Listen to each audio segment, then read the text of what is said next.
Starting off on this side of the engine compartment, you have your washer fluid cap with neck.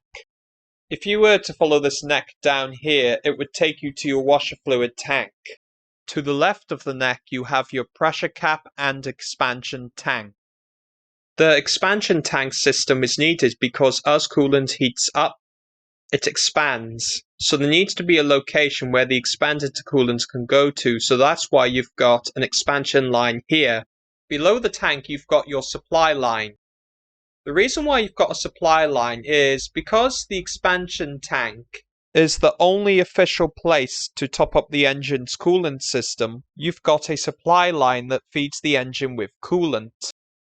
Also below the tank, you have your two air conditioning pipes. Moving over here, you have one of your dust covers for your air conditioning recharge points.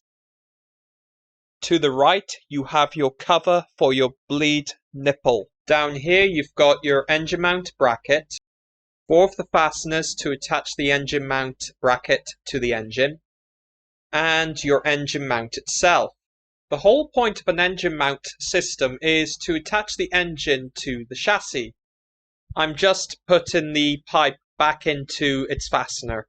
At the front of the engine, you have your dipstick and other components. In this engine, if you were to remove your valve cover, you would see your timing chain mechanism with variable valve timing system, and moving forwards you would have your camshaft operating system. Over here you have a component that's part of your SLAM panel. On the panel you have information. In the center you have a cutout for your bonnet latch system. Moving over here, you have your pipe that takes air from your intercooler, which is located at the front of the car, to your throttle body. Moving the camera up here, you have your boost pressure sensor.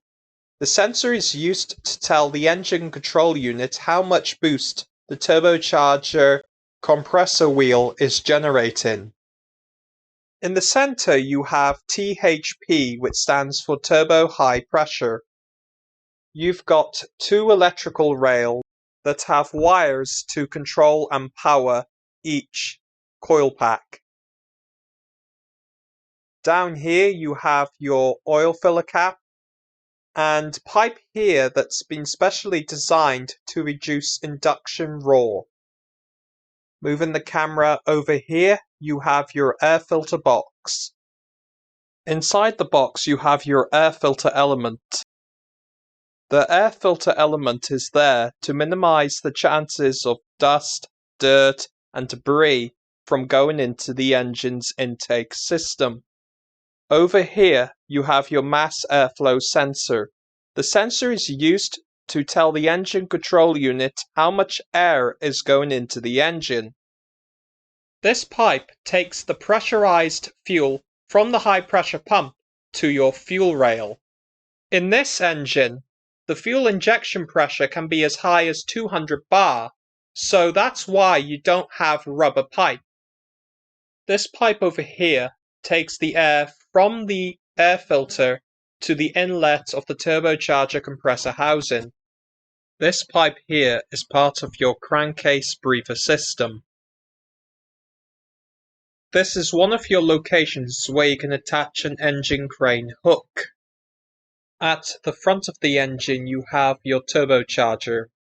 The role of a turbocharger is to boost the engine's power and torque by forcing more air into the engine, i.e. improving volumetric efficiency. Typically on turbochargers you have a heat shield that covers your turbine housing. The reason that is because the turbine housing gets very hot when operating. This sensor is used to tell the engine control unit the air-fuel ratio. In this vehicle, the turbocharger is a twin-scroll unit. Located over here behind the box you have your 12-volt battery. On top of the battery you have your start-stop ECU. On the unit you have electrical connectors, and other components. To the right of the box you have your engine control unit. The engine control unit takes in information from various sensors and compares that information with its internal memory to then control the actuators. On the back of the unit you've got 3 of your electrical connectors for the unit. Underneath the lid you have one of your power distribution boxes. Under here you have fuses and relays and other components. This component here is your bonnet prop stick.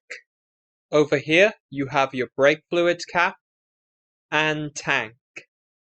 Underneath the tank you have your master cylinder. In this location you can see your wastegate actuator. Also in this location you've got coolant pipes, wiring harnesses, your oil filter housing, and other components. In this location you have your wiring harnesses that are used to power and control the cooling fan. When the engine is running and the vehicle is not moving, lack of air going through the radiator can cause the engine to overheat. To solve this problem, you have a cooling fan. The fan consists of the motor and other components. Thank you very much for watching my video and goodbye.